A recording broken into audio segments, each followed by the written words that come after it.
Jokin Uranga naiz, Hondarribin bizi naiz eta Irungo enpresa batean egiten dut lana. Amunarriz, Mecanizados de la Madera da. Goi mailako ziklo bat egin nuen, diseño en madera y mueble. Zortez hori eginda, lan aurkitu nuen enpresa hontan eta ja 5 bat urte daramatzat lanean, oso gustu nago. Ziklo hontan, diseño en madera y mueble, egin dituen bai ordenadoreko lanak eta bai tailerreko lanak. Tailerrean egiten dituen altzariak egiten dituen, normalian eskalan izaten zian, ofizinetan eta bai marrazketa teknikoak gehien bat. Laneko mundurako prestatzen ziguten. Biok enpresan egin dituen praktikak, Irunen dago enpresa hau. Hasiera batean ofizinera joan behar nintzen, baina lanez beteta nola zeuden, tailerrera pasa zidaten.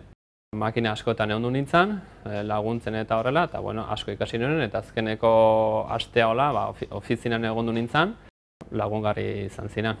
Praktika baliogarriak izan ziren, hor asko ikasi nuen, materiala nola lantzen ziren eta ikastolan benetazko egurakin egiten nuen genuela lana, eta orain gehien bat erabiltzen dena melamina da, eta orduan praktiketan mundu berri hori ikasi nuen. Amunarriz Mecanizados de la Madera egiten den lana. Hasiera batean ofizinerako kontratatua izan du nintzen. Mundu berri bat nola zen, eta hasieran nintzen asko aklaratzen, eta nire bi nagusiek gomendatu zidaten tailerrea jaistea, eta hor gehiago ikasiko omen nuen, eta hor izan du nintzen 2 bat urte tailerrean.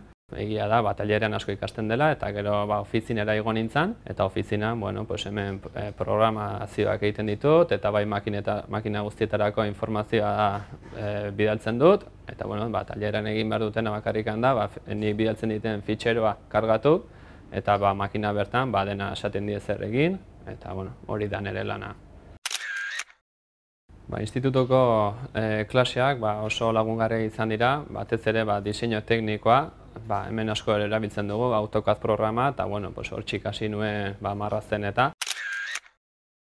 Baita lagungarri izan da ingleseko klaseak, batzutan igual makina bat osten bazaigu edo, kanpora eskatu behar ditugu piezak, eta inglesa jakitea ondo etortzen da. Eskolarekin baita harremana mantentzea oso garrantzitsua da gaur egun, batez igual lana ez dauzu aurkitzen edo, beraiek asko laguntzen dizute. Mundu honetan gizonak gehien bat ikusten die lanean, halaren pentsatzen du emakumeak ere gai direla lan honetarako, bai ofizina eta tailerrerako ere. Tailerrean jendea pentsatuko du esfortzu fisiko handia egin behar dela, baina egia esan gaur egun badira makina asko eta orduan pixko asko ez da altxatu behar. Lasai aldutela lan egin. Ni hasiera batean, nire kasuan, batxilergoa bukatzen ari nintzenean, dudan nituen unibertsitatera joan edo F-ko modulo bat egitea, eta azkenean alde batetik pentsatuen nola motzago den, eta zuzenean laneko postu batean sartzen zaitu zen. Batxilergoa bukatzen ari den pertsona bati, gomendatuko nioke FP modulo bat egitea, 2 urteko klaseak direla, eta gero hori bukatu eta laneko munduan sartzen zaituztela. Lanbiden lortzeko bidea, lanbide heziketa da. Berak lortu du, orain zuk duzu hitza.